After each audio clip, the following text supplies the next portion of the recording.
All right, we're recording. Forgot to bring pens with me. You have to make a run, we'll see. So, the three of you that are from the 9 o'clock class, are you watching the videos? Is that helping? Can you see what's going on? Yes. Yes? I don't want to. You don't watch them? So it hasn't been a problem? Not yet anymore. All right. Any questions? What is today? Monday? Our second exam is, I guess it's 2 weeks from Wednesday. March 10th, just like the syllabus. Okay. Now, this is still February, 2 weeks. Now, we're in section 4, chapter 6. Well, if we had one book, it would be chapter 6. I guess it's chapter 3 in our second edition book. And we started it on Friday, the topic, section 4. Today we'll finish it. It turns out that XYZ hasn't really implemented any of the homework problems. If you notice the assignment from Friday, there were only, I don't know what, 4 problems maybe? You're probably disappointed. Only had 4. And remember, on Friday I said there are 4 cases. We're going to cover 3 of them. I don't believe there's a single example in the homework of the second and third case. So we're still going to do it. It means you'll need to take a different process in terms of how you make sure that you understand what we're talking about. Maybe you noticed I posted a picture of the problems out of the textbook. Okay. And I especially encourage you to look at 2 different ones. And if you look at them carefully, you'll discover why it is I wanted you to look at those carefully. And that's what I'm going to have to do so that you have plenty of problems to practice on. And they're not going to be graded automatically. We'll decide. You hand them in to me, or do I just trust you that you're going to work them out? You're going to see how these techniques work. So I apologize in advance that there just aren't, like I said, they're not a single homework problem implemented over cases 2 and 3. All right, no questions. I have a question like, is this pen going to work? Or am I going to have to run downstairs and grab a bunch? We'll see. Here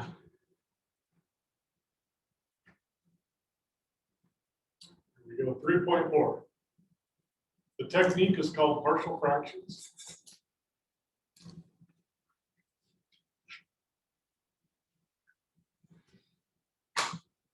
And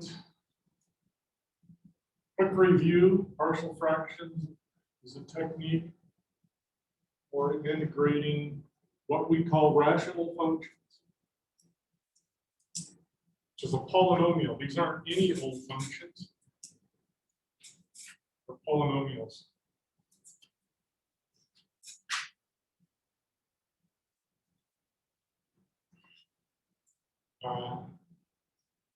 For the technique to work, it needs to be a proper rational function. The degree of the numerator strictly less than the degree of the denominator.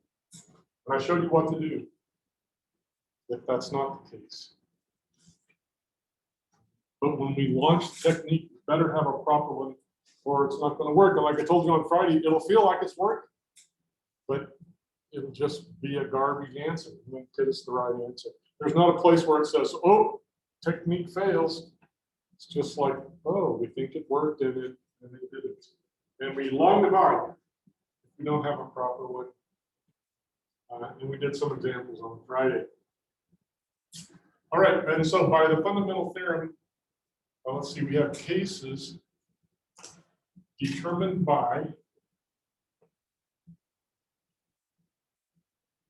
the factored form of G, a polynomial in the denominator.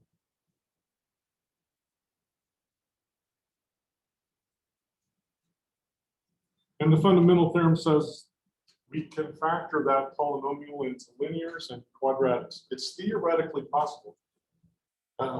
We don't always know how to do it, but the theory says it's always possible. Okay? And from that, we get our three cases that we're going to focus on. So I'll just take a look at the three cases.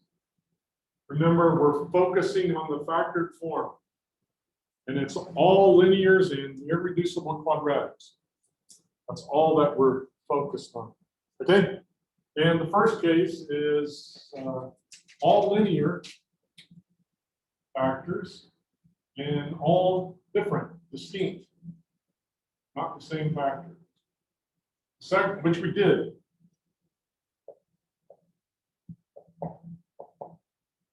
Second case, which we did not do. We have all linear, but some, at least one repeated.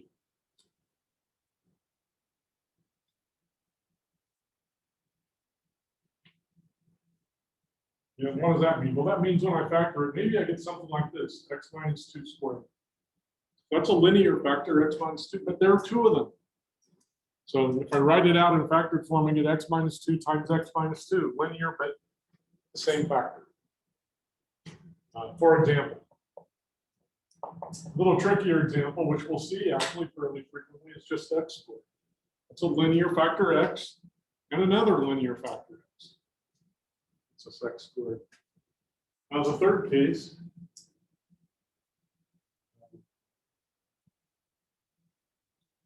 any linear factors, we know what to do. If they're not repeated, we're going to follow case one. If they are repeated, we're going to apply case two. So we can have any possibility with linear factors, but now we have a irreducible and irreducible. Reducible quadratic.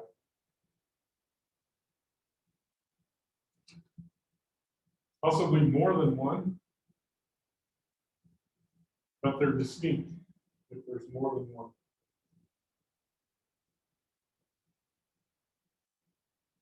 Sorry, Noah. So the computer pretty much needs to be there.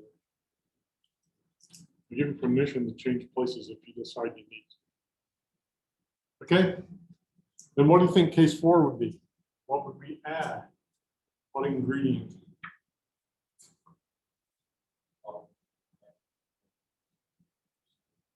Yeah, irreducible quadratics, but at least one repeated. That would cover all the possibilities. And pretty sure, you know, in differential equations and other courses you'll take, antiderivatives play an important role. But I don't think you'll run into case 4, and that's why we're going to be a little bit lazy, maybe, and not talk about the details. All right. I told you how to tell if a quadratic is irreducible. And let me do, I don't think I wrote it on the board. It's irreducible if e squared minus 4ac is negative. That means, think about the quadratic formula, means the equation, the quadratic equation can never be 0, which means the graph can never cross the x-axis. If it crosses the x-axis, factor. It goes from zeros. All right, so here we go, case 2. I think we can do case 2 and 3 today. That's the plan anyway. So I said this while I was writing the details out, but let me say it again. When I'm working with the case 2, then I probably have some case 1 factors. That is linear factors that are part of it that are not repeated. And then I have, here's one that is repeated. So we're adding a new element. So the ones that are not repeated, we're going to treat exactly like we did in case 1. We're going to construct a decomposition, and every factor is going to get me one term, right? An unknown constant divided by the linear factor. Okay, and for the repeated one, I'm going to get that guy as well, but I need to add some more in. So here's what we go. If the factor, I'll just write it generically, mx plus b, is repeated. Again, that means we get several factors of it, at least two. And let's say it's repeated k times. So x minus 2 to the power of k factors. Then we need k terms in our decomposition. So I'll describe this in the abstract, and maybe it'll seem a little bit fuzzy. But then we'll do a couple of examples, and I promise you, no, I won't quite promise. It'll become crystal clear, okay? So if it's repeated k times, then that factor generates k terms in our decomposition. And this is the form. This is just to ensure that the decomposition is possible. So I get some unknown constant divided by that linear factor to the first power. If that's what case one generates. We're calling the factor mx plus b because it is a linear one. That's the way we write lines. And we have some unknown constant. Now, that's one of them, but we need k terms. Here's the next one. Let's call it a sub 2. Then I'm going to bump the power up to 2. And I'm going to keep doing that until I get to the last one. We'll call it a sub k. And I get mx plus b to the k power. All of those go into our decomposition. See, we have k of them. I subscripted the constants on Friday. We just used the letters in the alphabet. I subscripted here so we could see exactly the connection to the repetition factor k. Okay, that's what we do. And then we solve for the constants. On Friday, I showed what I hope is a super quick way to solve for the constants. When we're in case 2, it's not going to work for all of the constants. So we're going to need one more little thing. I'll show you what it's going to be. And then be ready to find some antiderivatives.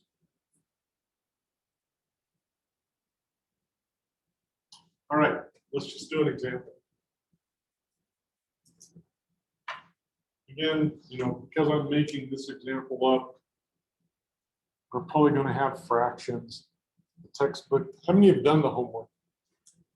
Did you have fractions show up, or did you have just integers for constants? I had fractions. Okay, so good. Now, here we go. X squared plus x plus 2 divided by x cubed plus 4x squared.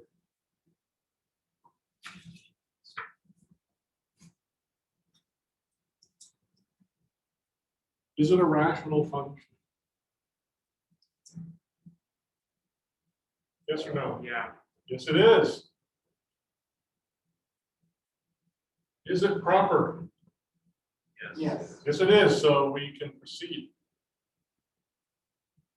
There's like a 98% chance that on exam 2 there will be an improper rational function. And I won't tell you. I'll just ask for an antiderivative, and you'll know the technique. You'll know to check. Is it proper? Is it improper? If it's improper, you know how to solve it. All right, so the next thing we do is say, well, what case are we in? It depends on how the denominator factors. And most of the time, I'm going to make factoring pretty easy for us. I think I did here. Just pull that x squared out. So I have 3 linear factors, x, x, and x plus 4. But one of them is repeated, so we're in case 2.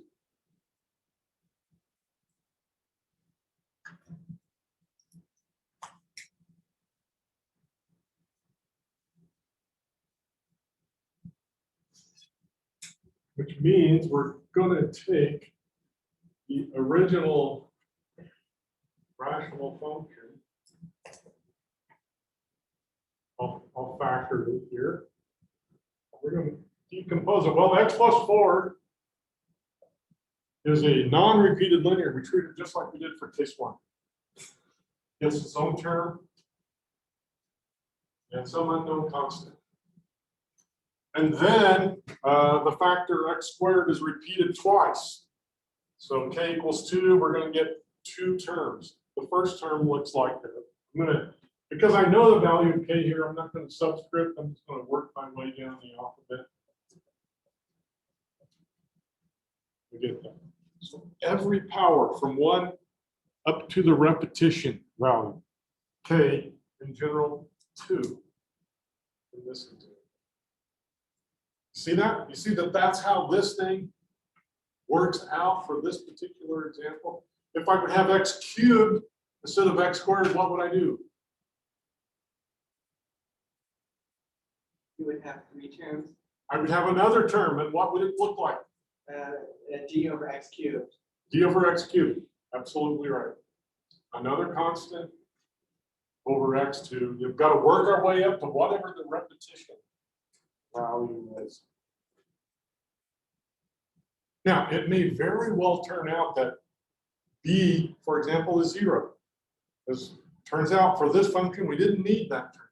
But we don't know that. And so we create the possibility that this term exists. Now, on case 1, I said, but to calculate the value, we want to equate numerators. And case 2 is no different. So, and I hope that we can, because we've been adding fractions for over half of our lives, that we can just look at it and imagine. I want to use the least common denominator, because then the numerators have to be the same, the denominators have to be the same. So if I look at these denominators, then the least common one is going to be x squared times x plus 4. And no surprise, that's where it came from, right? So the a is already over the x plus 4. If I'm going to put him over that denominator, he needs to get multiplied by the rest of it, x squared. All right. The b is already over 1 power of x, but I need the other power, and I need the x plus 4.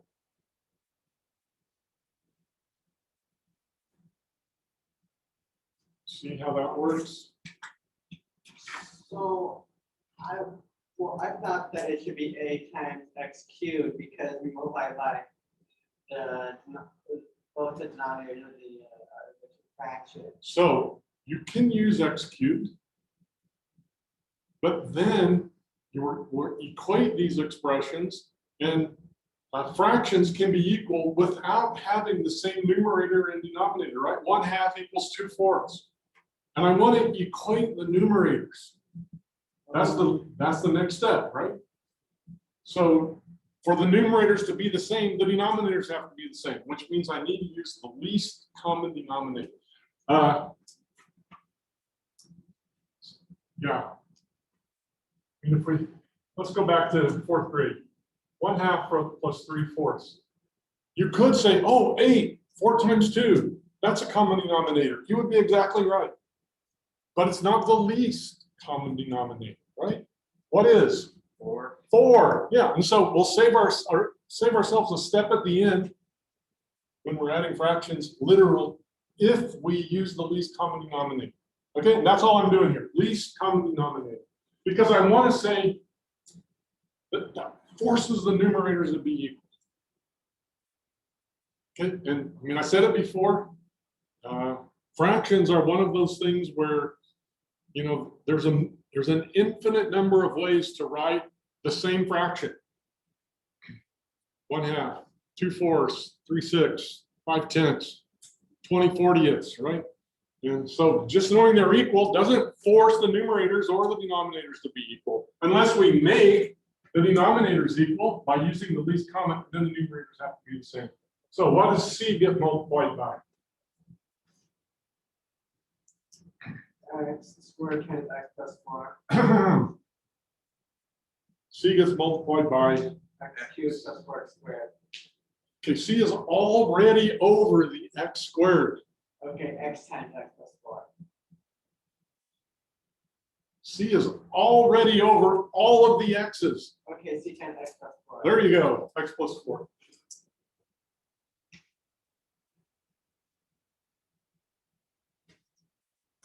Because we're using the least common denominator. Does this make sense? No.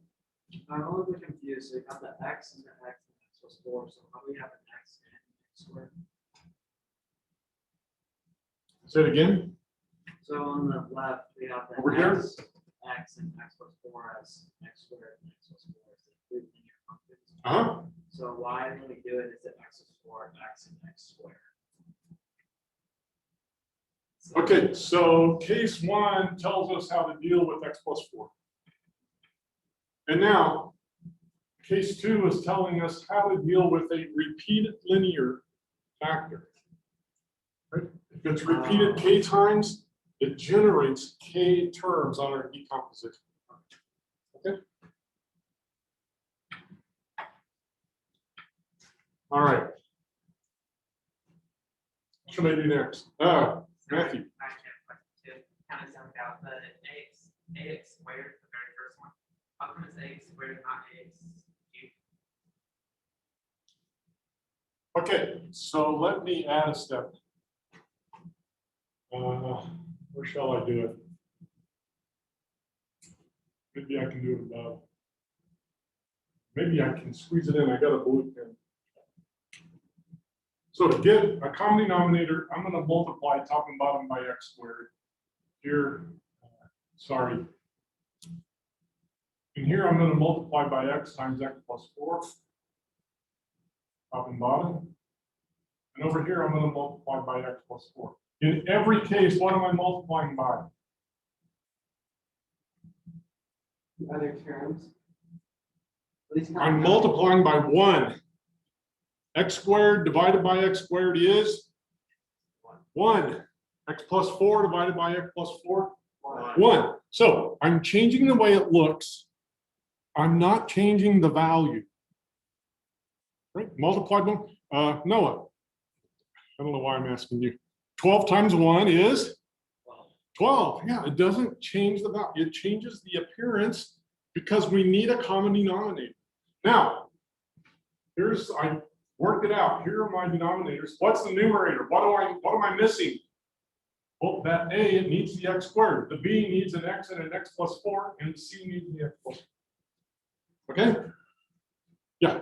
But they're all three supposed to have the same things that go into it to make them. Okay. I'm not sure what you meant by the same things. Like the same, like you multiply each denominator to make one common denominator. Yeah.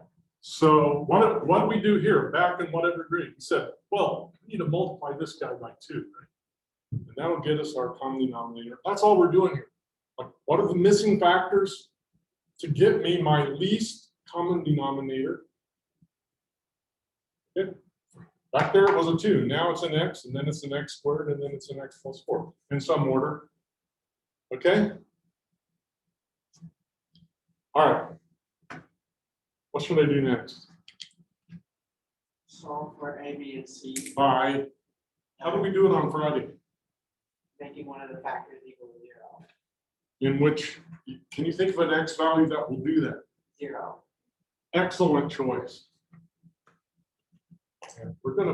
The first thing we're gonna do is just like we did on Friday. We need this to be true for all x values, right? If these guys all added up are gonna be that fraction, then they have to have the same value. So we're gonna plug in 0. What do you get on the left? 2. 2. What do you get on the right? 4C. 4C. Therefore, C is 1/2. 1/2. Next, we're going to plug in -4, one that makes the other linear factor that we have 0. Let's see, a little bit of arithmetic to do over here. 16 minus 4 plus 2. I guess that's 14 on the left.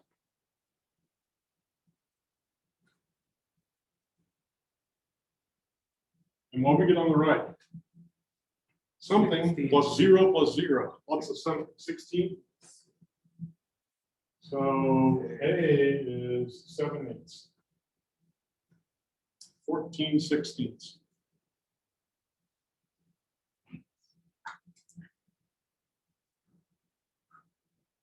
So B doesn't show up for us. And they're all, yeah.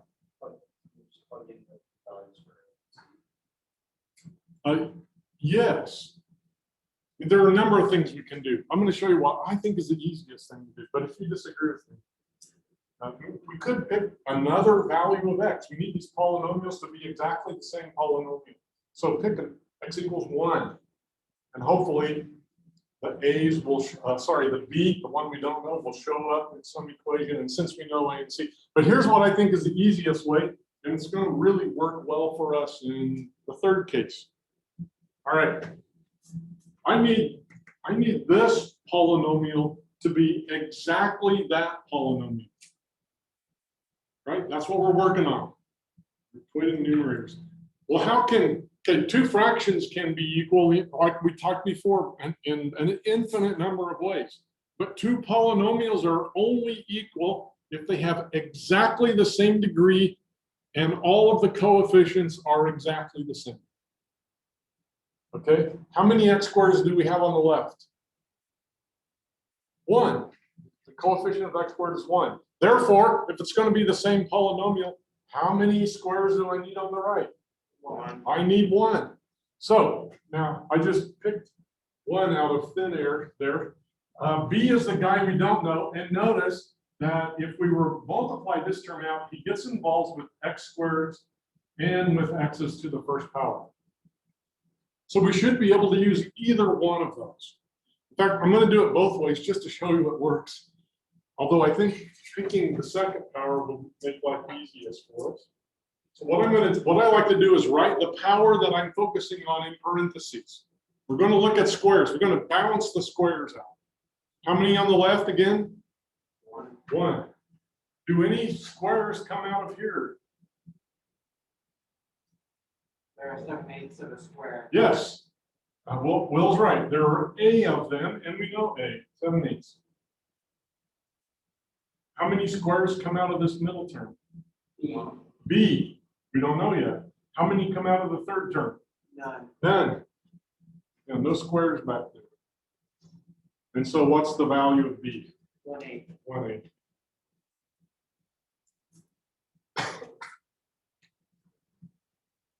Okay. Or, I said before, we could do it either way, and I'll just show you. I mean, once we've done it, we don't really want to do it twice. But, maybe we could do it to check our work. If I pick on x's, how many on the left? Again, there's only one x. Do I get any from the first term on the right? No. Do I get any from the second? Yes, I do. That's why we're picking on it. I get 4b of them. See that? And how about from the last term? 1/2. Yeah, get c of them, 1/2. And so now solve for b, 4b equals 1/2, divide by 4, b equals 1/8. I really hope it's the same. It is. So I could have done it either way. Doesn't really matter. I'd probably pick the squares just so I don't have to deal with that 4. I can deal with that 4, but I can avoid it. All right. Yeah, Jesse.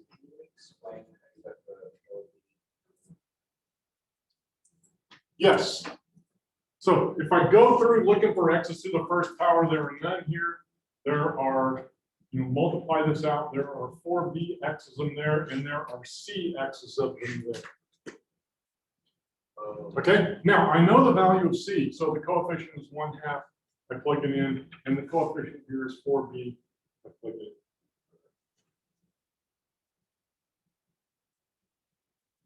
Yeah, Are there two x's or? never mind. Now, been working on these polynomials, and we probably forgot that what we really want is an antiderivative. But now we have everything we need to know. So the original, I'll rewrite it, x squared plus x plus 2. Or let's write it in factored form, x squared times x plus 4. We've now figured out that we can trade that guy, who we don't know directly, for this guy. The value of A is 7/8.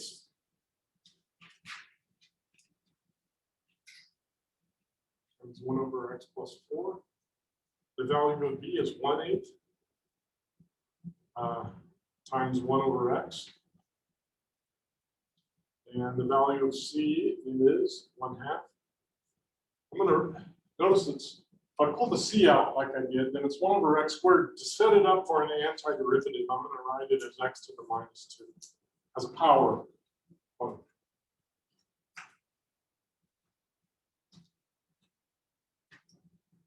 And I hope the antiderivatives are now obvious. 7/8 log x plus 4 plus 1/8 log absolute x. And then what? It's not a log, right? Because the power is -2. Just going to raise it back. It'd just be -x. It would be, so raise the power by 1, divide by the new power. So minus 1/2 times 1 over x.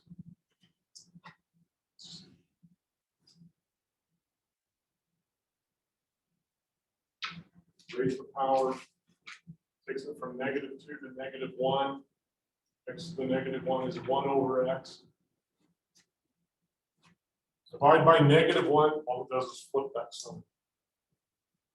Okay.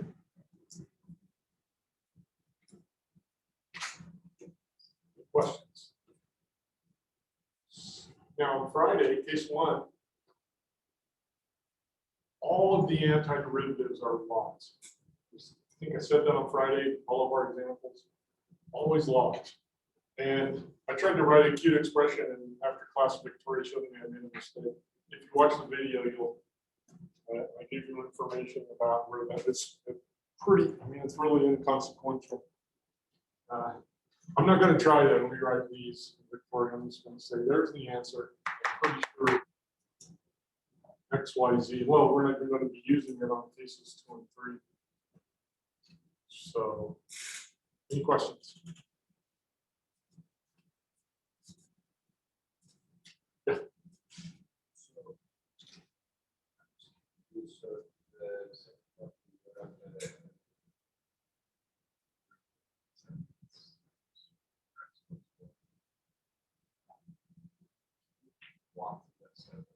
Yeah, so we learned in Calc 1 that this sort of thing, we can bump that constant out and just focus on the function, right? So that's what I did with the 7/8. I'm just ignoring it, getting it out of my way. It's not going to affect. And then I'm left with, 1 over x plus 4. Pardon? Where'd it come from? Yeah. Okay. The first term of our decomposition is the constant, which turned out to be 7/8 or x plus 4. Yeah. So right here, we're making this, down here, we're making this true. Because I have easy antiderivatives here, and until I learn this method, I have impossible ones here. But yet, these guys are equal, so I can turn an impossible into an easy. Yeah. Went back to the step with the x squared, like setting it, which ones have x squared. I get that there's one on the left. then there's 7/8 of the A. But then there's no x squared. Oh, in the B, it's just x times x is x squared. X times X. If you multiply that, you get an X squared. Now, if you need to multiply that, I like for us to like, and together we can do it. We can just like kind of scan and say, oh, there's squares there, there's X's there, whatever. But if you need to, by all means, multiply that. All right. Case 3, and then if we have time, we'll practice.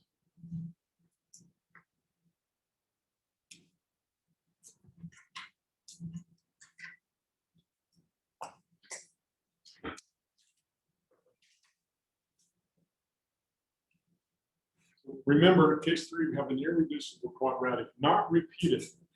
Now, there could be more than one different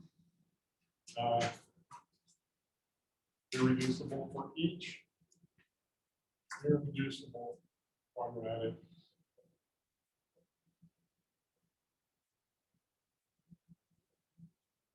The decomposition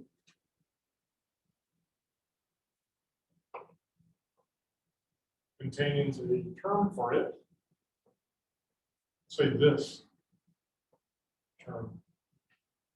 So we have our irreducible quadratic on the bottom.